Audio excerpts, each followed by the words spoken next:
Welcome to Kavitha recipe Tamil. இன்னைக்கு பார்க்க போகிற ரெசிபி ஒரு ரம்ஜான் ஸ்பெஷல் சிக்கன் பிரியாணியும் சிக்கன் கிரேவியும். ஒரு 3/4 கிலோ சிக்கனை வச்சு எப்படி ரொம்ப ஈஸியாக பிரியாணி செய்யலாங்கிறத வாங்க பார்க்கலாம். ஃபஸ்ட்டு இந்த ரெசிபி செய்ய தேவையான பொருள் வெங்காயம், பெரிய வெங்காயம் தான் எடுத்துக்கணும். இந்த மாதிரி நீல வாக்கில் கட் பண்ணிக்கோங்க. ஒரு 4 பெரிய வெங்காயம் இந்த மாதிரி நீல வாக்கில் கட் பண்ணி எடுத்து வச்சுருக்கேன். தக்காளி வந்து மீடியம் சைஸு ஒரு 3 தக்காளி, நாட்டு தக்காளி, நல்லா பழுத்த தக்காளியாக எடுத்துக்கோங்க. இதையும் நல்லா பொடியாக கட் பண்ணி எடுத்து வச்சுருக்கேன். 2 பச்சை மிளகா, புதினா, கொத்தமல்லி கட் பண்ணி கழுவி எடுத்து வச்சுருக்கேன். பட்டை, கிராம்பு, ஏலக்காய், கசகசா, சாதி பத்திரி, கல்பாசி இதெல்லாம் கொஞ்சம் கொஞ்சம் எடுத்து வச்சுக்கோங்க. நான் இப்போ பிரியாணி பாத்திரத்தில் தான் செய்ய போகிறேன். நீங்கள் இந்த பாத்திரத்துக்கு பதிலாக குக்கரில் கூட செய்யலாம். இப்போ ஸ்டவ்வை பற்ற வச்சு இந்த மாதிரி நல்லா பிரியாணி பாத்திரத்தை சூடு பண்ணிக்கோங்க. நான் வந்து சிக்கன் ஒரு 3/4 கிலோ எடுத்திருக்கேன். மொத்தமாக வேக வச்சுட்டு அந்த சிக்கன்லேயே கொஞ்சம் எடுத்துக்கோங்க. கேஸ் ஸ்டவ் வந்து உங்களுக்கு மிச்சமாகும். ரெண்டும் தனித்தனியாக செஞ்சீங்கன்னா கேஸ் அதிகமாகும். அதனால் நான் கிரேவி மாதிரி செஞ்சுட்டு கொஞ்சம் வறுக்கிறதுக்கு அந்த சிக்கனில் தான் எடுக்க போகிறேன்.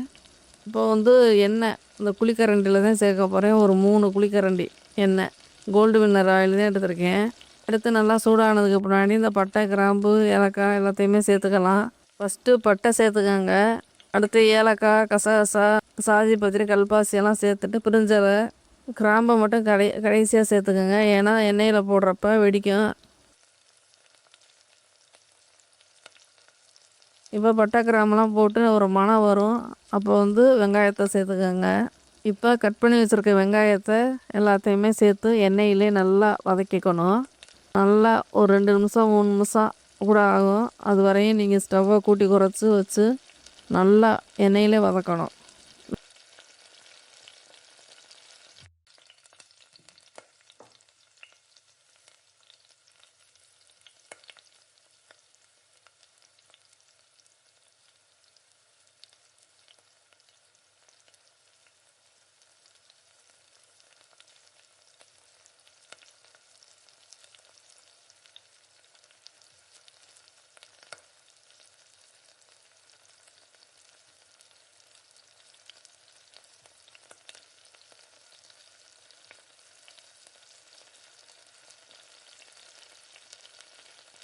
நல்லா வெங்காயம் வந்து நல்லா பொன்னிறமாக வரணும்.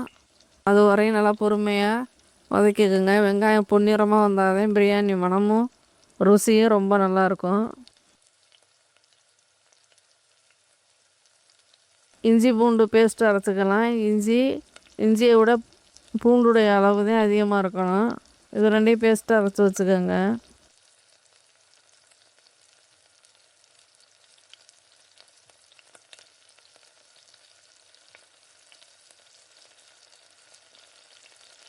இப்போ வெங்காயம் நல்லா பொன்னிறமாக வதங்கிருச்சு. இப்போ இஞ்சி பூண்டு பேஸ்ட்டை இதோட சேர்த்து நல்லா வதக்கணும். நல்லா பச்சை வாசனை போடுற அளவுக்கு வதக்கி விடுங்க. ஒரு 2 ஸ்பூன் இஞ்சி நல்லா பச்சை வாசனை போடுற அளவுக்கு வதக்கி விட்டுக்குங்க.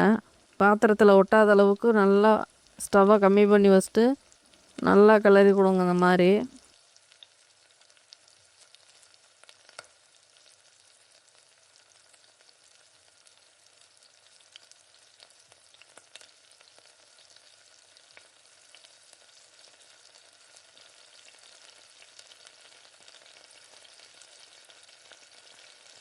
இப்போ கட் பண்ணி வச்சுருக்க தக்காளியை சேர்த்து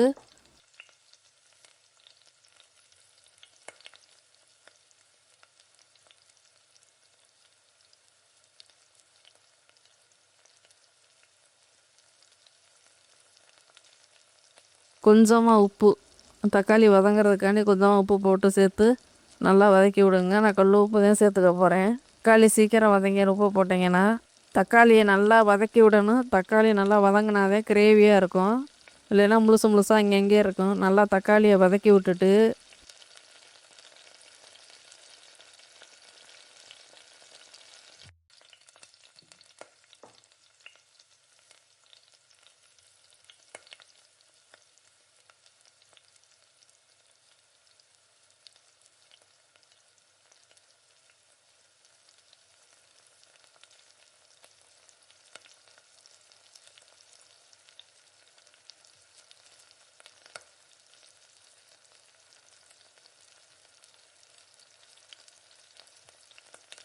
இந்த அளவுக்கு தக்காளி வந்ததுக்கு பின்னாடி கொஞ்சமாக புதினா கொத்தமல்லிலாம் போட்டு நல்லா கலந்து விட்டு, ஏற்கனவே நான் கழுவி வச்சுருக்கேன் கட் பண்ணி, அதை ஒரு கைப்பிடி சேர்த்துக்கோங்க.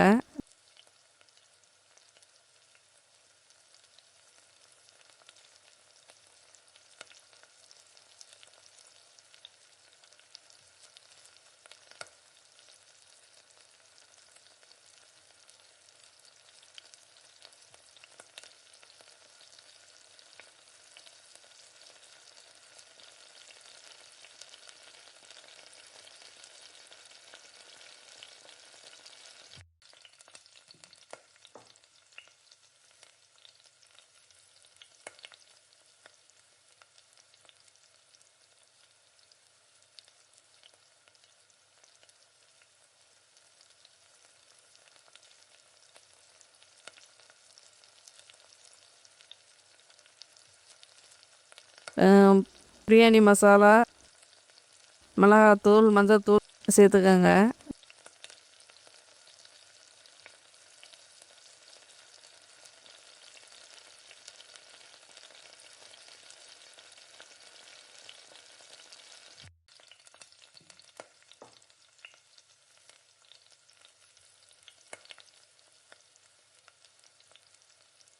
நல்லா கிளறி கொடுங்க இந்த மாதிரி.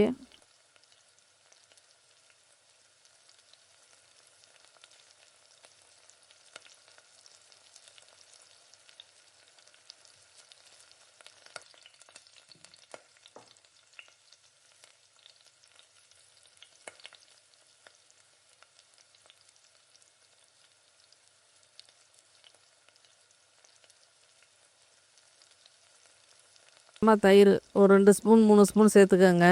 தயிர் ஏன் சேர்க்குறோம்னா கொஞ்சம் புளிப்பு லைட்டாக இருக்கும், கொஞ்சம் காரத்தை கம்மி பண்ணிடும். ஊற்றி நல்லா கலந்து விட்டுட்டு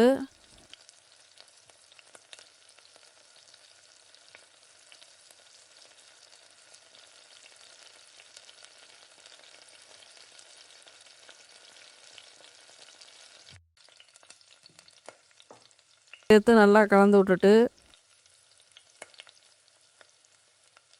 இப்போ கட் பண்ணி வச்சுருக்க சிக்கனை வந்து இது கூட சேர்த்துட்டு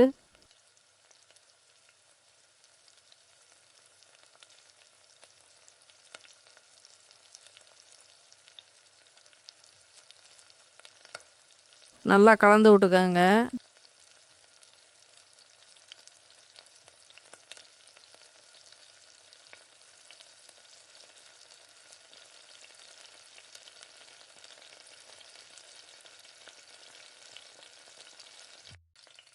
சிக்கனுக்கு கொஞ்சம் உப்பு சேர்த்துக்கோங்க. உப்பு சேர்த்து நல்லா அந்த எண்ணெய், பட்டை, கிராம்பு, ஏ ஏலக்காய், வெங்காயம், தக்காளி, இஞ்சி பூண்டு விழுது, புதினா கொத்தமல்லிலாம் போட்டு நல்லா கலந்து விட்டு, பிரியாணி மசாலா, மிளகாத்தூள், மஞ்சத்தூள், தயிர்லாம் சேர்த்து நல்லா கலந்து கொத்தமல்லி புதினாலாம் சேர்த்து சிக்கன் போட்டு இந்த அளவுக்கு கிரேவியாக வந்திருக்கு. நல்லா சிக்கன் வந்து வெந்திருக்கு. இப்போ கொஞ்சமாக சிக்கனை நீங்கள் எடுத்து வச்சுருங்க. எடுத்து வச்சுட்டு வறுக்கிறதுக்காண்டி எடுத்து வச்சுக்கோங்க. ஏன்னா இப்போ நீங்கள் எடுத்து வச்சு செய்கிறப்ப கேஸ் மிச்சமாயிரும். பிரியாணி ஒரு பக்கமும் சிக்கன் ஒரு பக்கமும் செஞ்சிங்கன்னா கேஸ் எக்ஸ்ட்ரா ஆகும்.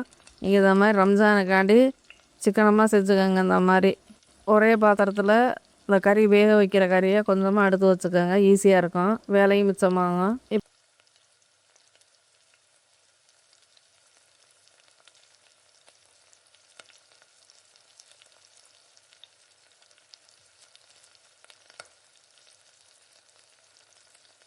இப்போ நான் வந்து 1 tumbler biryani masala, 1 tumbler biryani அரிசினா 1.25 டம்ளர் தண்ணி சேர்ப்பேன்.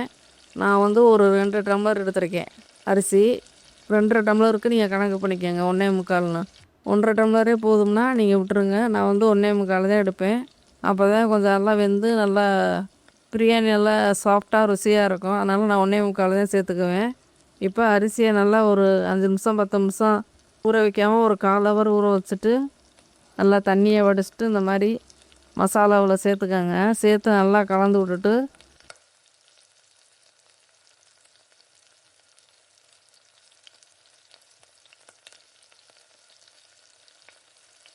தண்ணி சேர்த்துக்கோங்க. நான் வந்து தண்ணியை ஒரு பக்கம் கொதிக்க வச்சதே சேர்த்துக்கிறேன். அந்த மாதிரி சேர்த்துக்கோங்க, ரொம்ப நல்லாயிருக்கும். சேர்த்து நல்லா அரிசியெல்லாம் கலந்து விட்டு இப்போ உப்பு காரம்லாம் இருக்கான்னு செக் பண்ணிவிட்டு கம்மியாக இருந்தால் சேர்த்துக்கலாம்.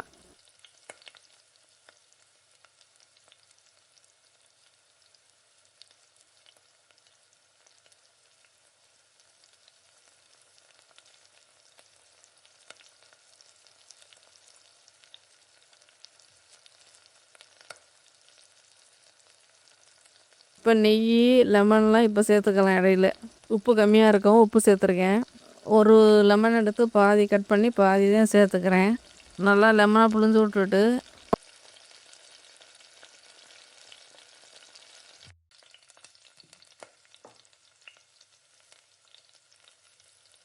கொஞ்சமாக நெய் சேர்த்துக்கங்க.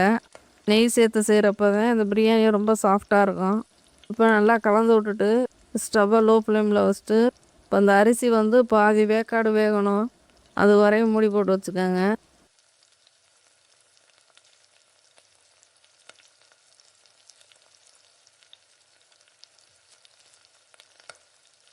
கடைசியாக கொஞ்சம் கொத்தமல்லி இலை இருந்தால் நல்லா தூவி விட்டுக்கோங்க. ஏன்னா நெய் வந்து பிரியாணி வாசத்துக்கு எடுத்துறதுனால கொஞ்சம் லாஸ்ட்டாக புதினா கொத்தமல்லியை சேர்த்துட்டு பாதி வெந்துருச்சு. இப்போ தம் கட்டிக்க போகிறேன். தோசைக்கல்லை வந்து நான் ஆல்ரெடி சூடு பண்ணிட்டேன். இப்போ பிரியாணி பாத்திரத்தை எடுத்து இந்த பக்கம் வச்சு கல்லெல்லாம் சேர்த்து இந்த மாதிரி செக் பண்ணி வச்சுக்கோங்க. இப்போ பாத்திரத்தை தூக்கி வச்சாச்சு. இந்த ஸ்டவ்வில் வந்து ஒரு கடாயை எடுத்துட்டு கொஞ்சமாக எண்ணெய் சேர்த்துட்டு கொஞ்சம் வெங்காயம் பட்டை மட்டும் சேர்த்துக்கிறேன். ஏற்கனவே கறியில் சேர்த்து வதக்கியாச்சு. அதனால் மல்லித்தூள் வீட்டில் எப்போவும் அரைச்சிருக்க பொடி தான் சேர்த்துக்க போகிறேன். கொஞ்சம் மிளகாத்தூள் எண்ணெயிலே நல்லா பரட்டி விட்டுட்டு கொஞ்சமாக கறி மசாலா இதையும் சேர்த்து நல்லா கலந்து விட்டுக்கோங்க. இந்த சிக்கனை சேர்த்து நல்லா அந்த மாதிரி கலந்து விட்டு நல்லா எண்ணெயெல்லாம் பிரிஞ்சதுக்கு முன்னாடி ஸ்டவ் ஆஃப் பண்ணணும். நீங்கள் கொஞ்சமாக தண்ணி சேர்த்து நல்லா மசாலா வாசனை போடுற அளவுக்கு வேக வச்சுட்டு ஸ்டவ்வை கடைசி ஆஃப் பண்ணிக்கோங்க.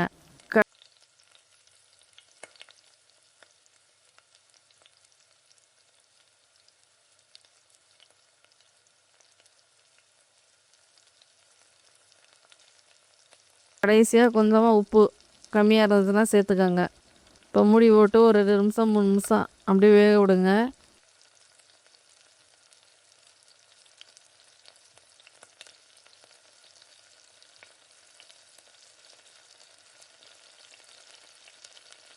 இப்போ எண்ணெயெல்லாம் பிரிஞ்சு மசாலாலாம் நல்லா பிரிஞ்சு இந்த அளவுக்கு வந்திருக்கு.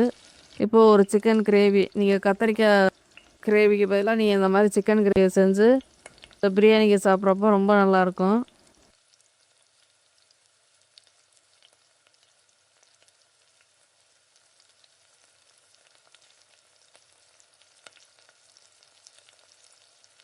இப்போ இந்த பக்கம் தம் கட்டியாச்சு. தம் கட்டுனதை பார்க்கலாம் செக் பண்ணி.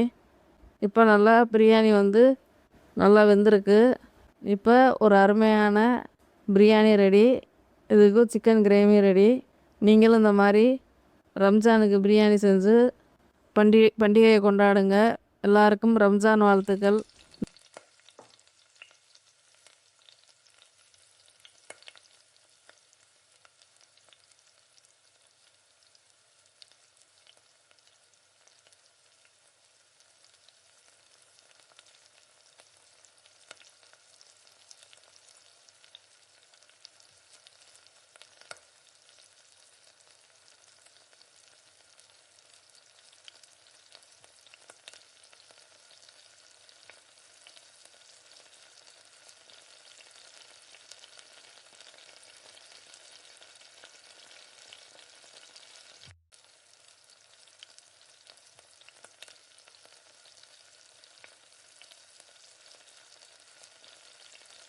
இந்த வீடியோ பிடிச்சிருந்தா லைக் பண்ணி ஷேர் பண்ணுங்கள். மறக்காமல் சப்ஸ்கிரைப் பண்ணிடுங்க.